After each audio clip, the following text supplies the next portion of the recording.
January 22nd. Reports indicate that John Ramsey's 1995 bonus of $118,000 matches exactly the amount sought in the ransom note. March 28th. The Ramsey legal team faces a deadline to decide whether they will observe the examination of the DNA testing. A day later, they declined. April 11th. Patsy Ramsey agrees to provide investigators with a fourth sample of her handwriting, this time using both her right and her left hands. April 16th. Boulder police ask for an unprecedented fifth handwriting sample from the mom. April 19th. Boulder District Attorney Alex Hunter acknowledges what we have been reporting since the beginning, that the parents are the focus of his murder investigation.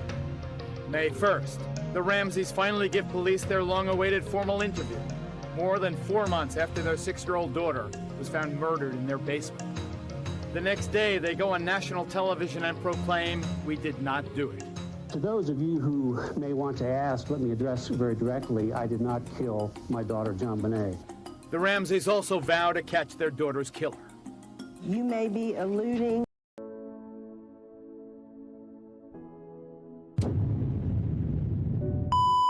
Let us guide you through the intricate labyrinth of deception surrounding Burke Ramsey's memory evasion regarding the 911 call.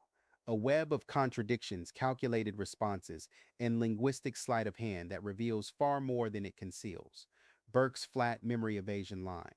Picture this.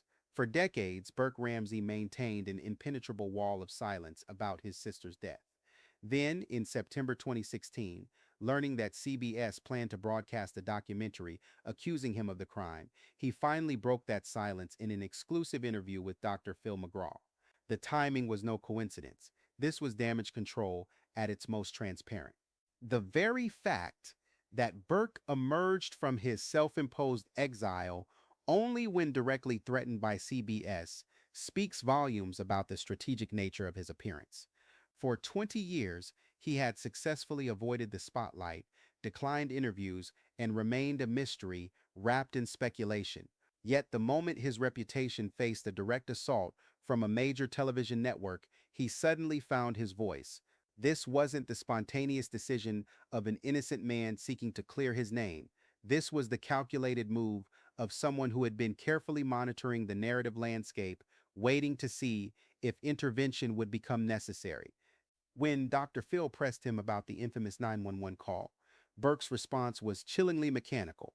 "Oh, it's been brought up a bunch of times because they think I'm on it or something." The casual dismissal, the deflection, it was all there. Notice the careful distancing language. They think rather than a direct denial or something as if the very idea was too ridiculous to fully articulate. This wasn't the spontaneous reaction of someone falsely accused. It was the measured response of someone who had clearly rehearsed this moment in his mind countless times. When asked where he was during his mother's frantic call for help, Burke's answer was swift and certain. "To my bed" or "in my bed." The slight variation between "to" and "in" suggests either uncertainty about the precise phrasing or the kind of minor inconsistency that emerges when someone is working from a prepared script rather than genuine memory. He elaborated with practiced precision. "I don't remember getting up until my dad came in." The emphasis on "my dad" creates an interesting distinction, as if his mother's presence and distress weren't significant enough to warrant a response, but his father's arrival carried special weight. But here's where the story takes a fascinating turn. Dr. Phil confronted Burke with the claims of Detective Steve Thomas and Police Chief Mark Beckner, both insisting they heard a child's voice, Burke's voice, asking, "What did you find at the end of that fateful call?" These weren't amateur investigators or conspiracy theorists. These were seasoned law enforcement professionals who had spent countless hours analyzing the evidence. Their professional reputation stood behind their claims, yet Burke dismissed them with the kind of casual confidence that seems almost supernatural in its certainty. Burke's denial was emphatic, almost aggressive. "No, so you were not there and you did not speak those words?" That's correct. The doubling down, the repetition, the absolute nature of his denial, it felt less like genuine confusion and more like someone batting away an inconvenient truth. The structure of his response, asking for confirmation of his own denial, suggests someone seeking reassurance that his story was holding up under scrutiny. Then came the moment that would haunt every listener. When asked about his father, allegedly yelling, "We're not speaking to you," Burke delivered perhaps the most telling response of the entire interview. "I don't know unless I want to raise my memory," or something. The phrase hung in the air like a confession wrapped in confusion. Raise my memory, what an extraordinary choice of words. Not unless I try to remember or unless I think harder about it, but raise my memory as if memories were objects that could be deliberately summoned or suppressed at will. The trailing "or something" only deepened the mystery, suggesting either uncertainty about what he was trying to say or a recognition that he had said too much. Yet he doubled down with absolute certainty that it wasn't his voice, declaring, "Oh, yeah, no, absolutely not. I mean, that's something pretty big that I would remember. So I wasn't there." The contradiction was stunning. If he wasn't there, how could he be so certain about what his father did or didn't say? And if it was such a pretty big moment that he would surely remember it, why did he need to qualify his certainty with that bizarre phrase about raising his memory? This wasn't just denial. This was a coordinated family narrative that had been decades in the making. His parents had laid the groundwork years earlier in a 2000 interview with Paula Woodward, dismissing the 911 tape as sounding like a bunch of chipmunks chattering, and it is almost unintelligible. The choice of chipmunks was particularly interesting, a diminutive, almost cute characterization of what should have been the most terrifying moment of their lives. They had insisted with unwavering certainty, "All we know is that Burke did not come downstairs that morning, nor did we say to him, go back," or whatever it is. The precision of this denial is remarkable.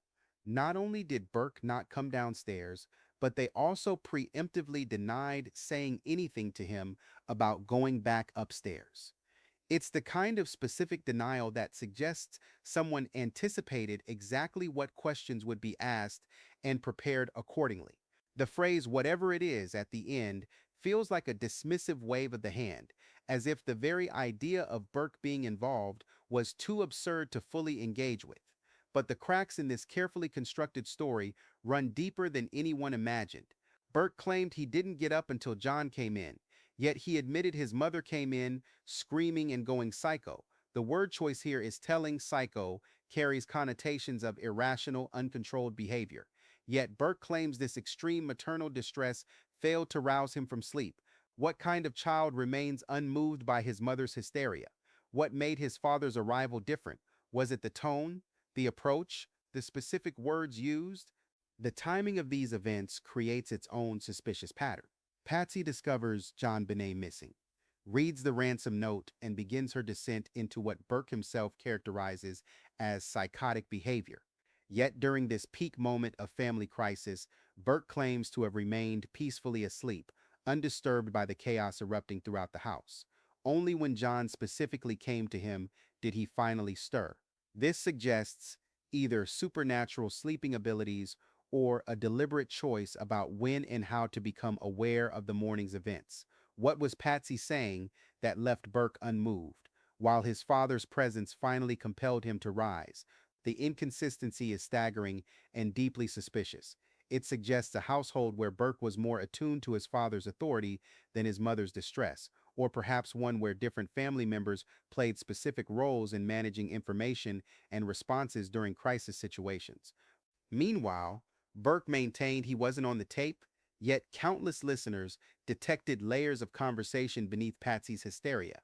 Some heard only Patsy's desperate pleas of "help me, Jesus," mixed with frantic panting, while others detected a complex web of voices engaged in hushed conversation during those crucial final seconds.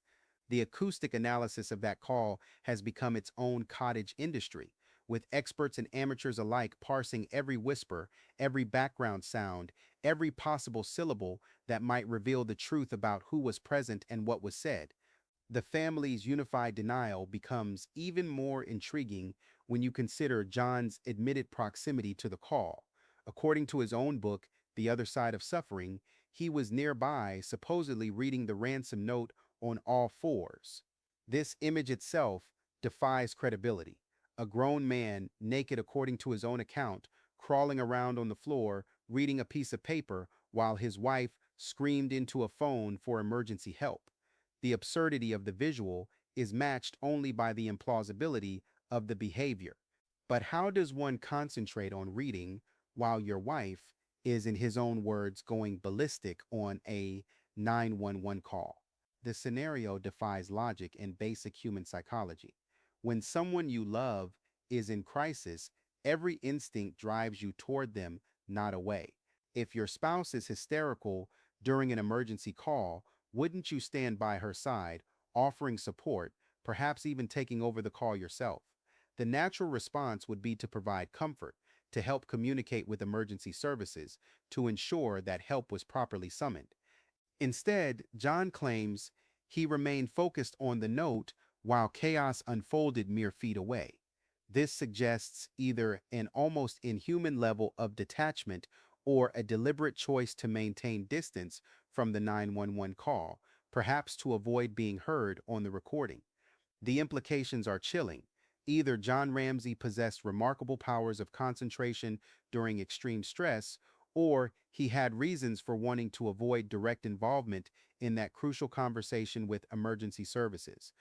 Why did Burke answer questions about the 911 call with "unless I want to raise my memory" or something? That haunting phrase, "I don't know unless I want to raise my memory" or something, has become the subject of intense scrutiny and interpretation.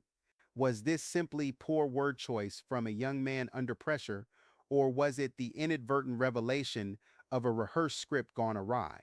The phrase itself defies conventional understanding of how memory works.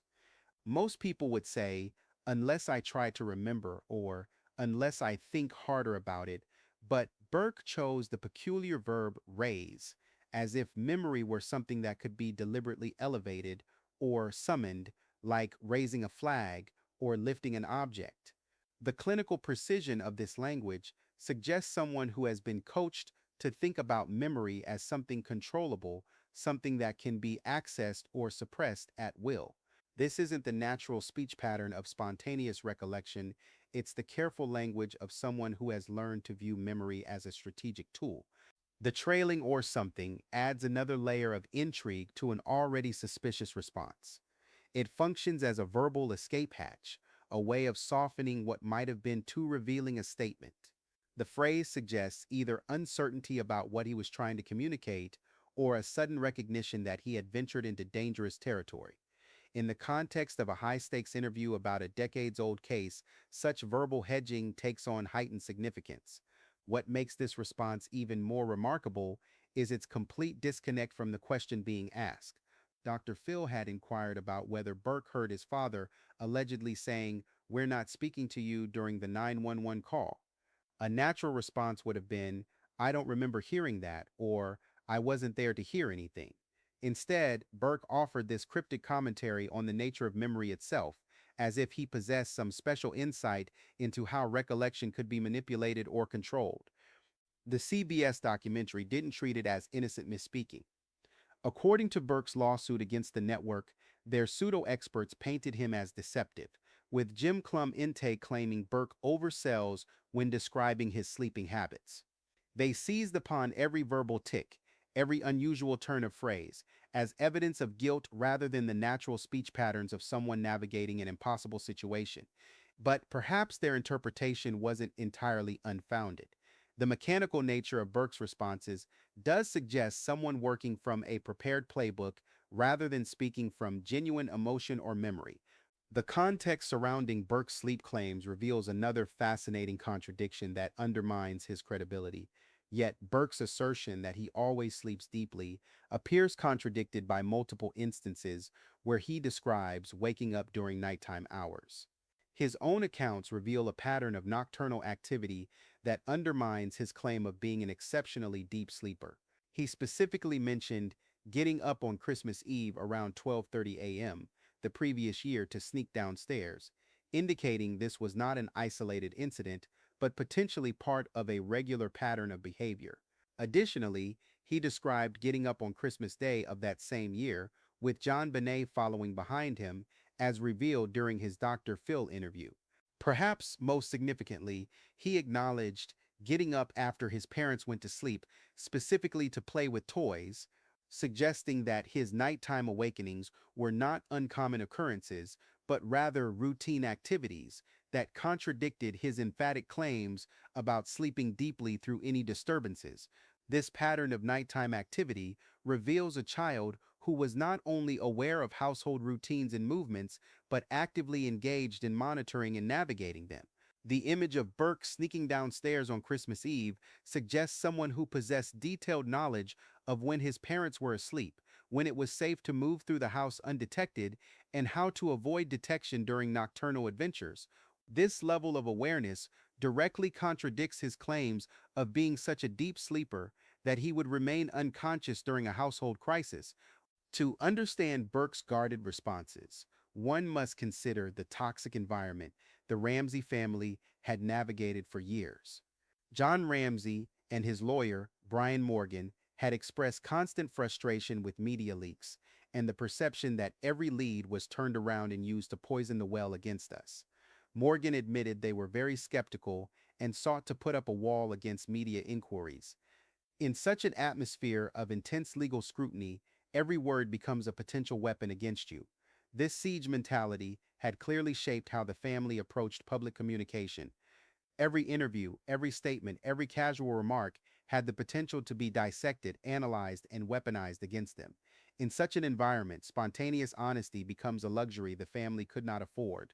Instead, responses had to be carefully crafted, legally vetted, and strategically calculated to avoid providing ammunition to their critics. The Ramsey family's attitude toward media coverage reveals a strategic approach that appears to depend entirely on whether the coverage aligns with their preferred narrative. While they express frustration and anger about media leaks that don't serve their interests, they simultaneously engage actively with media outlets when the coverage supports their version of events. This selective engagement extends to their willingness to participate in photographs, street interviews, and conversations with anyone who will listen to their story, provided the interaction serves their purposes. The contrast becomes particularly apparent when considering John Ramsey's documented tendency to maintain a consistent script regardless of the questions being asked, never deviating from prepared talking points. This scripted approach, as observed by analysts like Tricia Griffith and others studying the case, suggests a calculated media strategy rather than spontaneous responses to inquiries about the case. Patsy's own account of the 911 call adds another layer to this psychological puzzle. She recalled that the operator just seemed like she took forever, a perception that reveals her frantic mental state during those crucial moments. But Patsy's complaint that the 911 operator took forever becomes particularly noteworthy when considered against the actual duration of the call, which lasted approximately 1 minute and 15 seconds. This perception of extended time likely reflects her heightened emotional state rather than any actual delay in the operator's response, which appears to have been reasonably prompt and professional. The contrast between Patsy's interaction with the 911 operator and her subsequent calls to friends reveals a significant difference in communication patterns. When calling friends, she delivered her message without allowing them to respond and immediately hung up, maintaining complete control over the conversation's pace and content. However, the 911 call required her to slow down and provide specific information that the operator needed to dispatch emergency services, creating a forced interruption in what might have been her preferred rapid-fire communication style during this crisis moment. Perhaps most telling was Patsy's discussion of Burke's therapy sessions with Dr. Jaffe. The therapist suggested that Burke may be trying to hold it together and be real strong for John and I, and that children handle things differently, than adults. When asked if Burke knew who did it, Patsy firmly denied it, adding, he would say, this paints a picture of a child not engaged in rehearsed deception, but rather employing psychological defense mechanisms to cope with unimaginable trauma. Should forensic linguistics treat mechanical phrasing as a marker of coach testimony, The CBS documentary launched what Burke's lawsuit describes as an assault using forensic linguistics, a field the legal filing dismisses as, at best, an unreliable pseudoscience. But was this dismissal justified, or was it another attempt to discredit inconvenient analysis? The documentary's forensic linguistic analysis targeted Patsy's 911 call, claiming it exhibited extremely unusual characteristics because she said, "We have a kidnapping and I'm the mother," while failing to mention her daughter's name. Burke's legal team fired back, arguing that defendants have no basis for concluding these statements or lack thereof are extremely unusual. But the most explosive claim involved the final seconds of that call. The documentary's pseudo-experts, including Clemente and Richards, claimed to use new technology to definitively prove Burke's voice was captured, saying, "Well, what did you find?" They presented this as a hugely significant discovery that changes the entire focus of this investigation. Building upon Aerospace's 20-year-old disputed transcript, the characterization of experienced professionals as pseudo-experts represents a concerning pattern in how the Ramsey camp responds to unfavorable analysis of evidence in the case. These individuals being dismissed have often worked in their respective fields for years and bring legitimate expertise to their examinations of various aspects of the case, including the controversial final seconds of the 911 call. The dismissive labeling appears to serve as a strategy to undermine credibility rather than engage with the substance of their findings or methodologies. Even when these experts dedicate significant resources and apply established analytical techniques to examine evidence like the 911 recording, their conclusions are rejected not on scientific grounds, but through character attacks when their findings don't align with the family's narrative. This pattern suggests an unwillingness to accept any expert analysis that might contradict the family's version of events, regardless of the qualifications or experience of those conducting the analysis. Yet, Burke's lawsuit reveals a devastating truth. Despite law enforcement efforts to analyze and enhance the 911 recording, no consensus has ever been reached as to what, if anything, transpired during those 6 seconds. Even the FBI and U.S. Secret Service, with all their technological resources, could not definitively decipher what was said in those final moments. The lawsuit also exposes how the documentary knowingly misrepresented while largely omitting the opinions of credible handwriting experts in favor of an unreliable statement analysis. They cherry-picked evidence that supported their narrative while ignoring expert testimony that contradicted it. The analysis of the ransom note by their expert Fitzgerald suggested maternalistic language phrases like "listen carefully when you get home" to imply female authorship, specifically pointing to Patsy as the writer. The phrase "when you get home" in the ransom note carries distinctly domestic and intimate connotations that seem unusual for a document supposedly written by a stranger intent on extortion. This particular phrasing mirrors the type of everyday communication that typically occurs between family members, such as a spouse leaving instructions about dinner preparations or household arrangements. The language choice creates an unexpectedly warm and caring undertone that seems fundamentally at odds with the threatening nature of a ransom demand. When considered alongside John Ramsey's assertion that the crime was an inside job, this personal language takes on even greater significance, suggesting the perpetrator had an intimate familiarity with the family's daily routines and communication patterns. The combination of John's inside job theory and the note's personal language raises questions about just how close the perpetrator was to the family, moving beyond the typical stranger danger scenario to something much more intimate and personally connected to the household dynamics.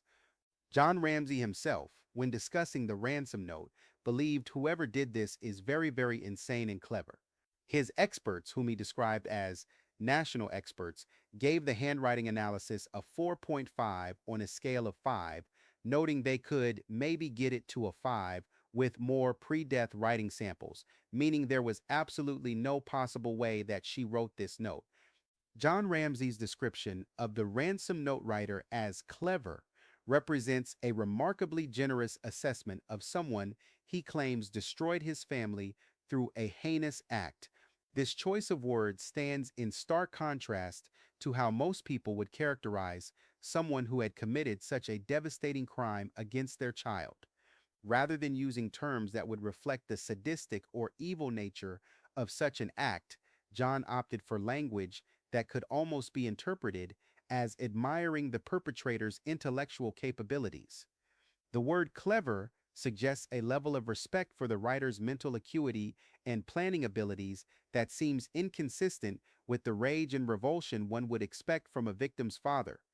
This linguistic choice becomes even more puzzling when considered against John's other statements about what he might do if confronted with his daughter's attacker, creating a disconnect between his supposed emotional response and his analytical assessment of the crime's execution. The Burke Ramsey case demonstrates the dangerous territory we enter when forensic linguistics becomes a weapon rather than a tool. In an adversarial environment where every word is scrutinized for hidden meaning, where families are coached by lawyers to speak with legal precision rather than emotional honesty, treating mechanical phrasing as definitive proof of coach testimony becomes a game of interpretive speculation rather than scientific analysis. The truth, as always, lies not in what people say, but in the patterns of what they choose not to say, and in the silences that speak louder than words. The truth may never be legally proven, but the shadows of that truth continue to darken everything they fall upon. If you enjoyed this video, don't forget to like, share, and subscribe for more storytelling analysis like this.